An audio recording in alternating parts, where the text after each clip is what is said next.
people here. Hello, my name's Mike Leverage, and I know I kind of jumped ahead in line, did, Mike. but before everybody leaves, a lot of people who have lived on this land, their families been on this land, you may have noticed something unique, maybe like an endangered species or something like that. It's really important to take note of that and let people know about it. I know we've seen some on our land, and I have a friend who's pretty well single-handedly stopped LCRA from a strip mine, a lignite strip mine on Camp Swift near Elgin. And he found the Houston toads, which was an endangered species, and he stopped them with that and spent many years fighting them. Okay. All right. Thank you for that. Hey, if I could ask everybody just to kind of try to keep the noise level down, because we do have some folks that want to stay and listen and have some questions. So, yes, they have questions. So, Mr. Winters. Kevin, I'm Dick Winters.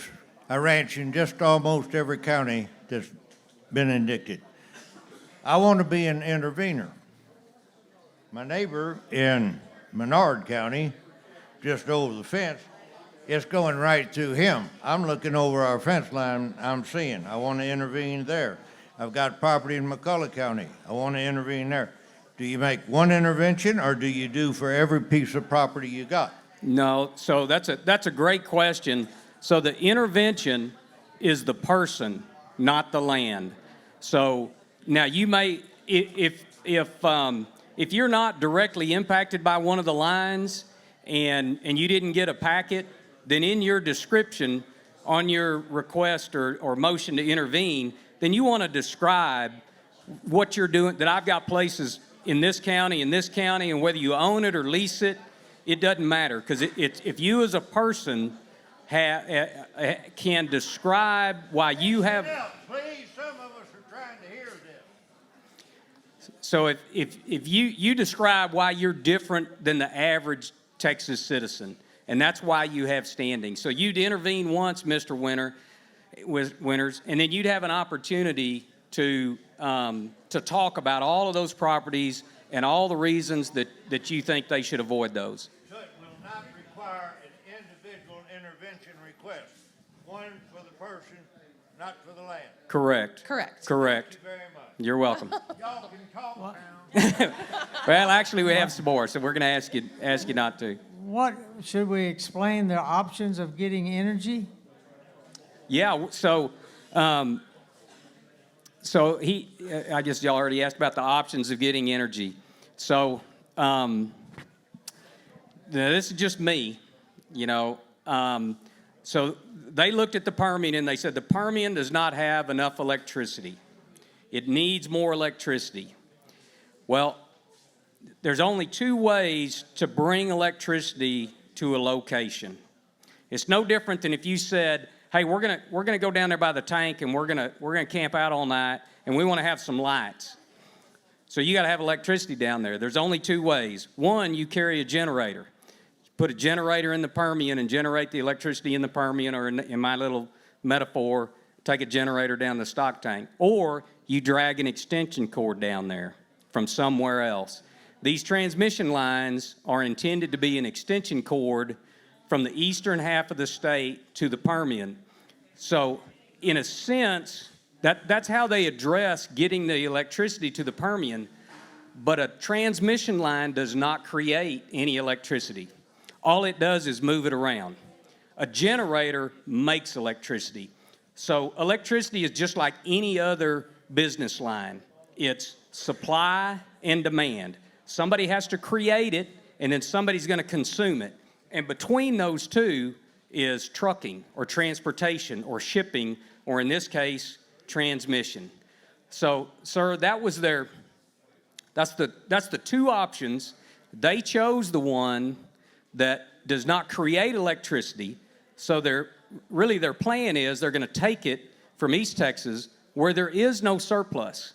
They've already got a shortage of electricity there, which they do not address in their plan.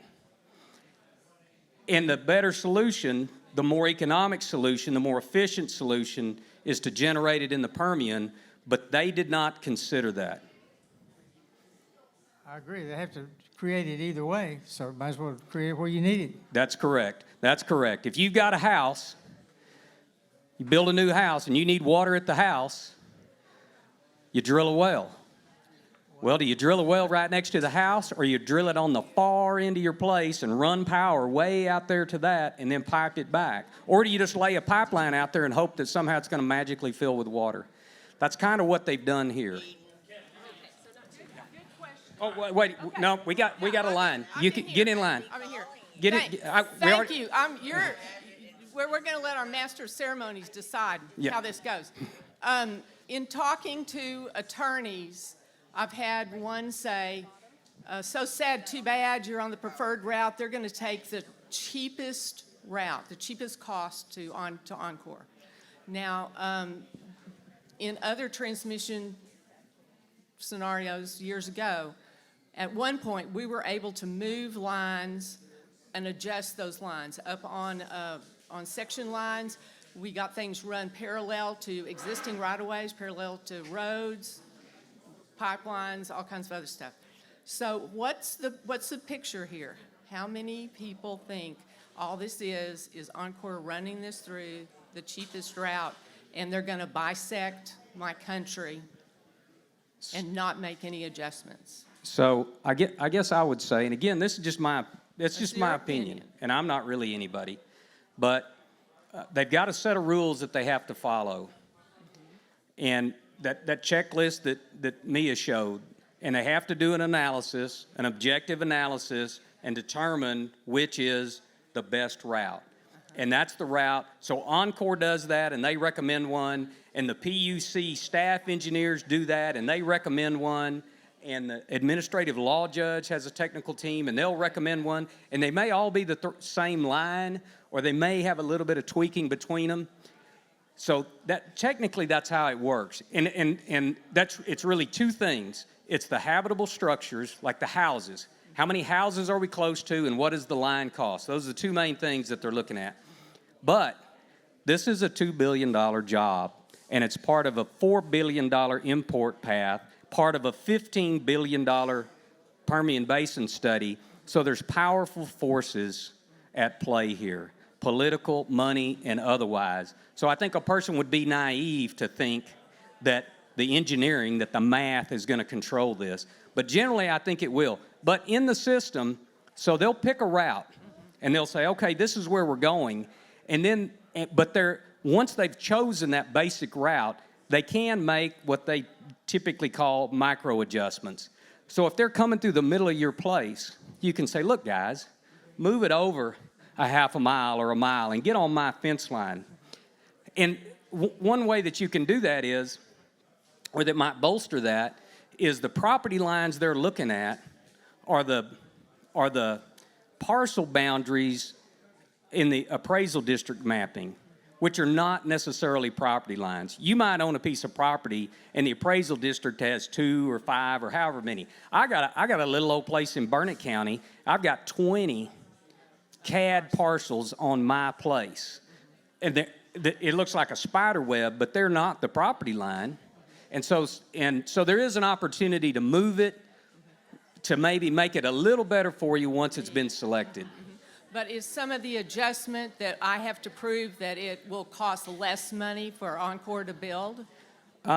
You might have to weigh in on that, but this is what I'm describing is after the decision, and it's more the negotiation. And what they're going to do is they're going to come to you and they're going to say, ma'am, how about we move it over and you sign, and we write you a check and we're out of here, versus we're not going to move it if you're going to take us to condemnation and fight us on it. So they'll use that as leverage to get you to agree to their easement. Yeah. Well, we're tough out here. I believe it. All right. So to kind of segue off of what Kevin was saying with the energy and the Permian Basin Reliability Plan. That Permian Basin Reliability Plan was created by people that are not registered professional engineers in Texas, and they are not from here. They're not like Kevin, he's an engineer, or Tom, or Meredith, or me. When we look at Erie County, right south of Mertzen, the Matterhorn pipeline, a natural gas line coming out of the Permian Basin being exported to Houston, and the soon-to-be installed parallel Eiger pipeline. Between those two pipelines, we're exporting 6.5 billion cubic feet of natural gas out of the Permian Basin, the most energy-dense region probably in North America, in our state. This Permian Basin reliability plan was created in partially by the people that are going to profit from this power line. LCRA, Oncor, American Energy Point, AEP. And they will get the profits by helping creating this Permian Basin reliability plan that mentions nothing about natural gas production. There's two parts to this meeting. One is how y'all become interveners and participate. The other part is when we talk to our legislatures and we tell them House Bill 5066 was evil and here's why, do they know about what happened in the Permian Basin Reliability Plan? They'll probably shake their heads. They have no clue. They don't understand. And so when we talk to our legislatures, it is really, really important. We educate them as well. They don't know. They don't know how evil this is. The cost to pay for this will be passed on to the ratepayers at an estimated amount of $100 per person per year for every citizen in Texas. This is evil. All right, thank you, Stephen. That's Stephen McCullough. That's Meredith's brother. Oh, you got a mic. Go ahead. I understand it's $100 per month, maybe $200 for every ratepayer in this state. What I wanted to ask is, could a line, the north line, at some point drop down to the middle line? Do they have the flexibility to connect? They seem to when you look at all the three lines. Could they rotate? Maybe they'll even go down to the bottom and then come back up. How flexible is that? You're asking about the placement of this line? Yeah, yeah. They seem to meet in several places. Yeah, let me, That one's real simple. I'm gonna see if so- I can get back to that. There's probably a better way to do this.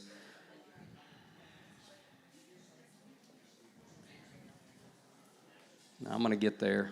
There it There, is. that one. See how they kind of Yeah, connect? so picture this, it's like a checkerboard. And let's say that we turn a checkerboard from corner to corner, the two ends of the corners of the checkerboard. They can pick, and think of all the permutations of paths you could take, stepping on all the different squares to get from one corner to the other. That's what that is. And they can do that. They can step on any sequence of squares to get from one corner to the other. Now, cost is huge. So they're not going to take a real circuitous route. They're going to try to make as good a beeline as reasonable, but it will zig and zag around a little bit. Okay, thank you. You're welcome.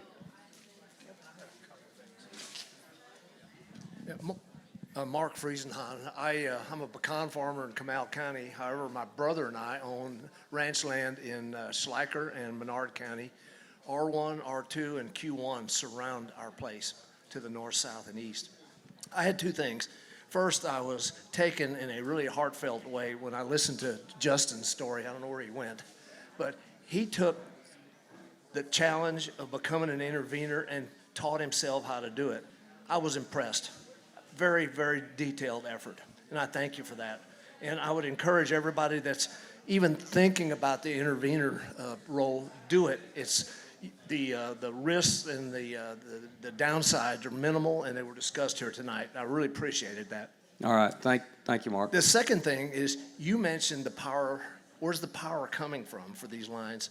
I have focused on that probably more than a lot of folks. And when you look at that map you had that showed all of the lines, basically the east lines surround the Golden Triangle. And what they're completely leaving out is that we're already out of power, just as you said. Plus, that area is going to grow 250% by 2070.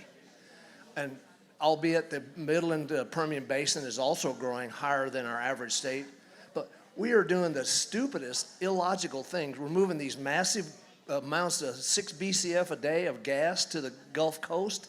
We're going to have to figure out how to generate power and move it back. In the meantime, the legislature is fostering small modular nuclear reactors that they're planning to use for desalination and data centers, et cetera. It's simple to me is let's generate the power in West Texas using net gas turbines or big gas-fired plants and help foster that small modular nuclear reactor thing that the state is sponsoring, and quit moving all the gas to the east and then having to figure out where the power is going to be generated. That's an unknown that they haven't answered that I can tell. Yes, sir. Yes, sir. So let me say one thing that I think that gives me solace, and that is that the Public Utility Commission was created by an act in 1975, and power and communications and water has changed a lot since 1975, but the purpose of the PUC has not changed. And this is right at the beginning of the government code of that agency, and it says that the PUC was created to protect the citizens, to protect the public of Texas from, and I'm paraphrasing, but this is what it says, from the abuses of utility companies, because utility companies in their nature have a monopoly, and that the public has no way to defend themselves or act against a monopoly like a free market would normally do that. And it says this, the free market would normally do that, but since there is no free market, the PUC is going to protect the public. So that's one thing. That's their job. That's their mission. That's why that act was created. That's their obligation. And so when they exercise their agency discretion, it should be toward the benefit of the public, not the benefit of the transmission companies. So that's one thing. And kind of an offshoot of that is this process, as complicated as it seems in the beginning, it's very forgiving because they know that their charge is to allow the public to speak, and they let you speak. If you'll go read, if you see any of my stuff, I filed an appeal to the commission. So I got kicked out by the administrative law judge, and this is just me writing it. I filed an objection to their decision. They said, "Nah, we're sticking with it." So I filed an appeal to the commission, to the commission members. They're going to decide on that tomorrow morning. I laid all this background out, and then I had my ask. At the end, you always got to have an ask. Don't ever just say, somebody needs to do something, or why don't you do something? You got to say, do this. This is what I want you to do. My first ask, my first bullet was these words exactly: do not boot this appeal on a technicality. And I said that because I was afraid they were going to do it. So I thought, I'm going to throw down the gauntlet. And my very first bullet is, don't kick this out because I'm a dumb hillbilly. Read this stuff and see what it says and make your decision on that. And they're hearing it. Even though technically it wasn't right. I didn't have the right name or format or whatever. But they're going to talk about it tomorrow, and I'm pretty dang sure I'm going to prevail. And I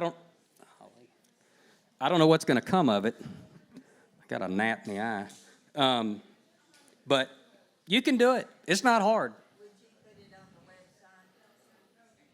website? Tell us the answer on the website. Yes. Yeah, I'll have Shelley, when they make that decision tomorrow, we'll tell them what they said. And really all it's doing is, so here's the deal. This is the 59182. I wanted to intervene in it because I said, that's the beginning of the line that comes to me in Burnett County. Even though you say it stops at El Dorado, in reality it comes to me. And so I want to go fight it out west. And they said, no, you don't have property out here. But I said, it's the same line, fellas. Y'all split it, but you shouldn't have. I wanted to go to the dance, and I wanted to steal somebody's girlfriend. Well, they said they wouldn't let me in the dance. And now the dance is over and everybody's gone home. But tomorrow, the commission is going to say, give that man a ticket to the dance.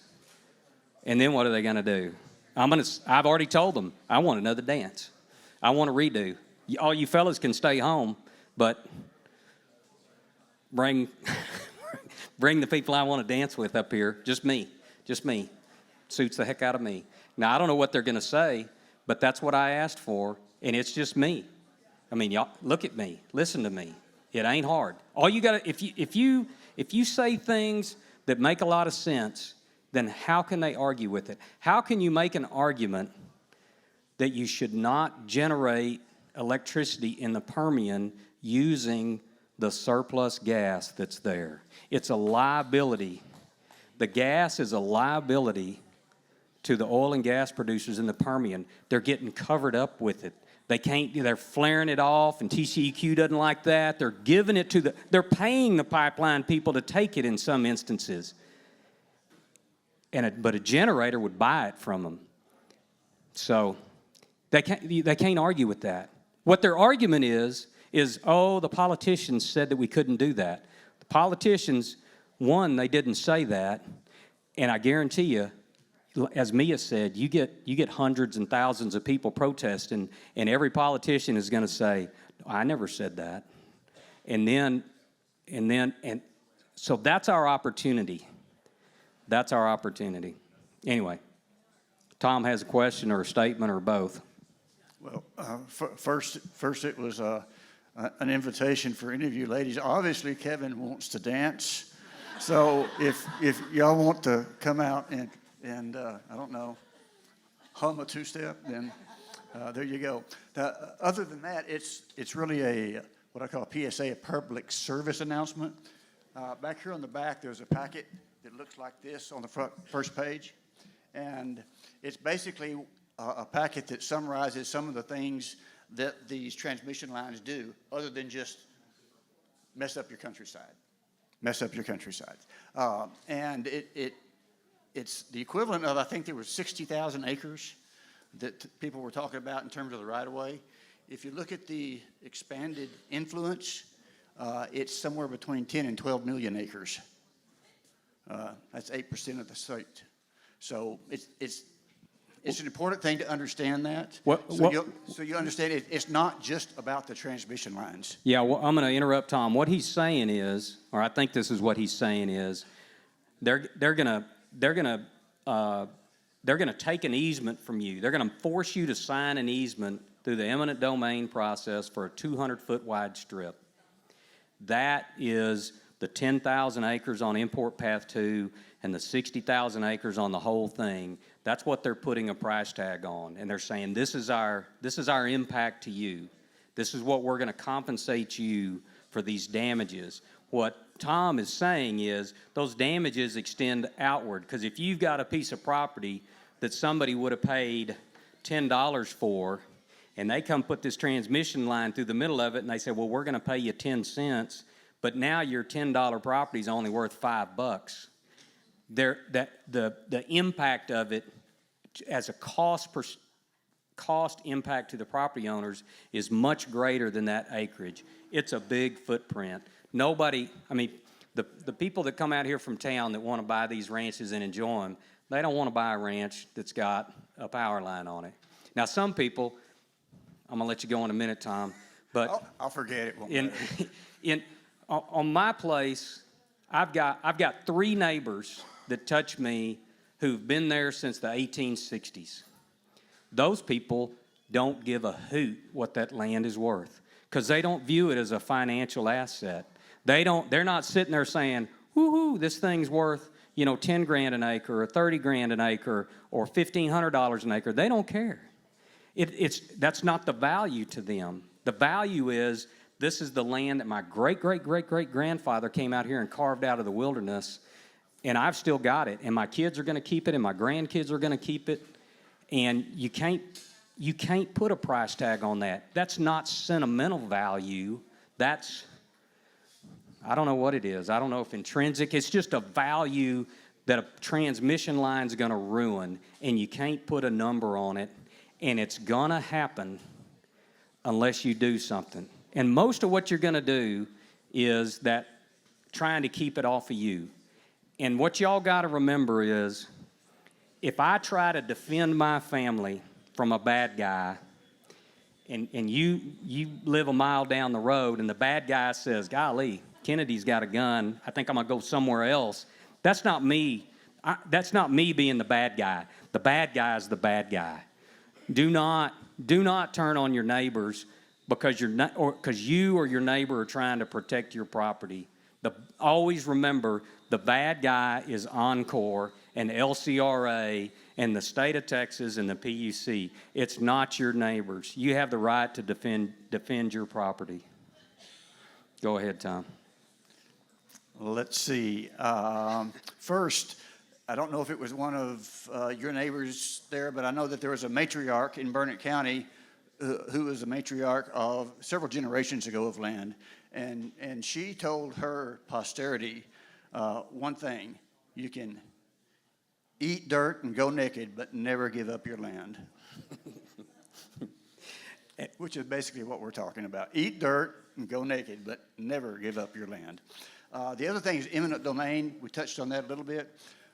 If it gets to that point with you or somebody you know, understand the process allows you to, go to a courtroom of your county with the jurors in your county to determine the value of your land. There's a court case that was up in the Panhandle. It was Encore versus CLACK, C-L-A-C-K. And that process got the landowner 8 times the amount that Encore was willing to give. So, and the purpose for that, or the reason for that, was that the jurors, the landowners that were also in the county, understood that the value, not just for the right-of-way, but the entire parcel, had been diminished. So, another public service announcement, and I think that's it. That's state of Texas, anyone. It's eminent domain. Okay. Yeah. The process is Encore will try to negotiate, and if the landowner says, no, I don't want to give it to you for that price, then they form the special commissioners. There are 3 special commissioners of peers in the county, and then those special commissioners will say, we think it ought to be this. And then either party can agree or disagree with that, okay? But if the landowner disagrees, then it goes into a county court with jurors in that county, your neighbors. Probably get a better deal from them than you will Encore.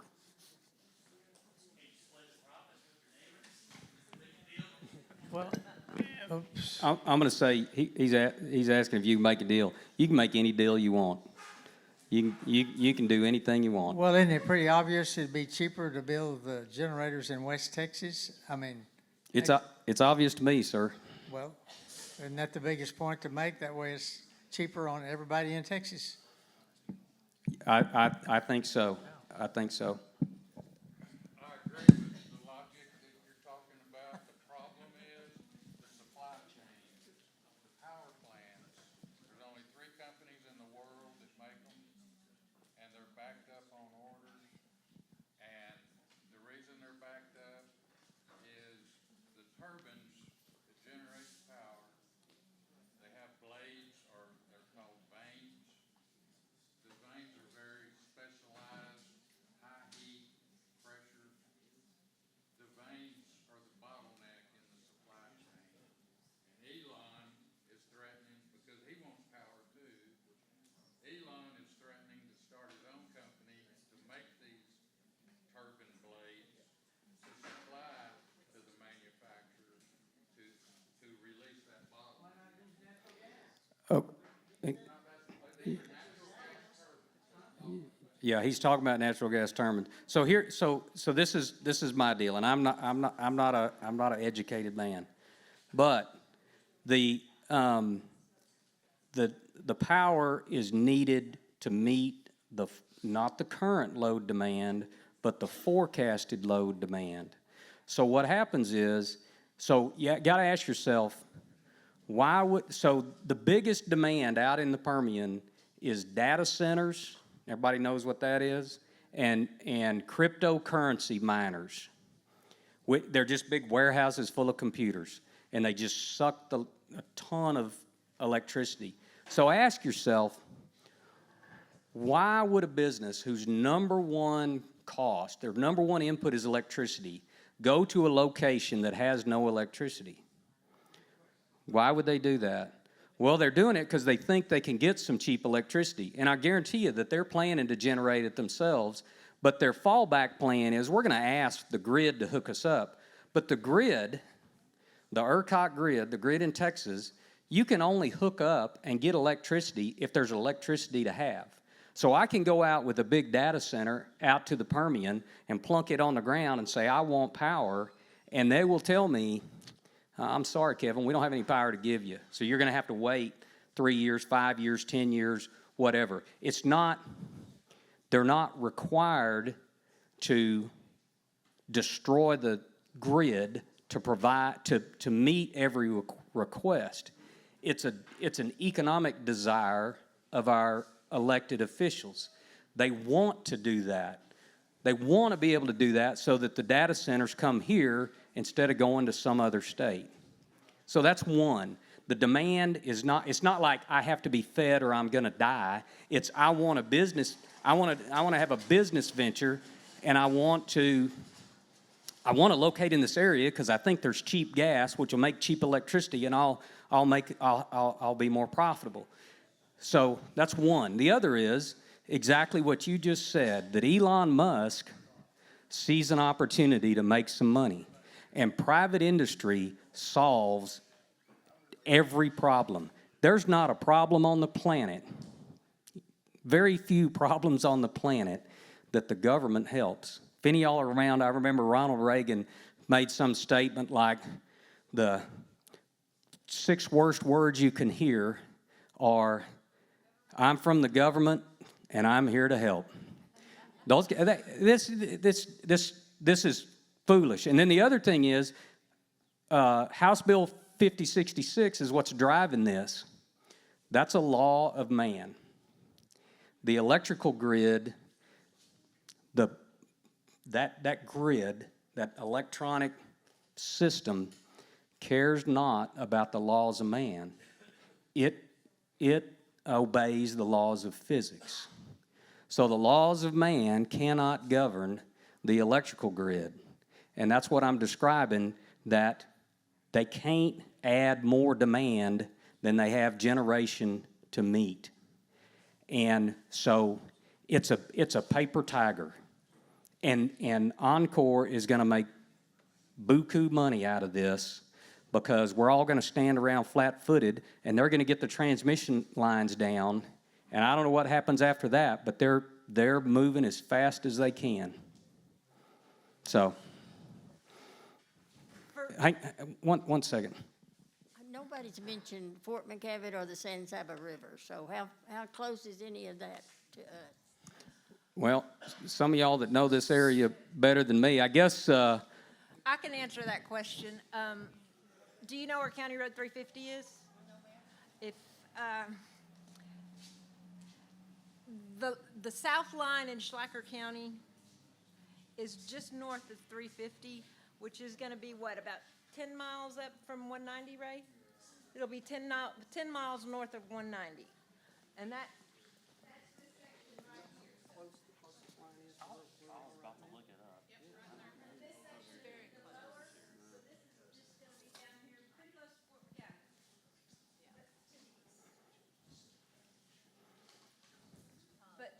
If y'all got a letter, I don't know if y'all noticed that then you're safe. The amount of money they want to offer for this line for landowners is $7.5 million. We're talking 244 miles, 200-acre easement, and they're only offering $7.5 million to the landowners. $7.5 million for roughly 5,000 acres. 5,910 acres. Any of y'all got 5,000 acres y'all tell me for 7.5 tonight? because I bet I could get some financing going.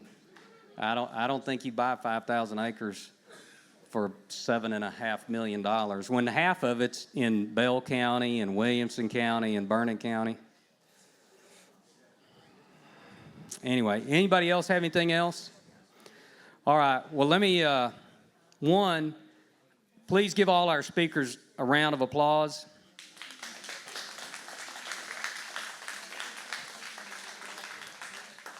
There's me. I was about to say, I'm the only one here to hear it. Also, the Edwards Plateau Alliance, Shelley and Dennis and Carolyn, they're the ones that put all this on. Please give them a round of applause. And then also, pat yourself on the back for coming here and staying and go home and put up a fight. Don't roll over and let them have their way with us. Put up a fight. And last, I just want to say real quick, huge thanks to Kevin for leading tonight and for all the great information, sticking around. He's drove in from Burnett today. He's headed to Austin to PUC meeting tomorrow. He's helping other counties outside of his own, and huge thank you to Kevin. So just a round of applause for Kevin. Thank you.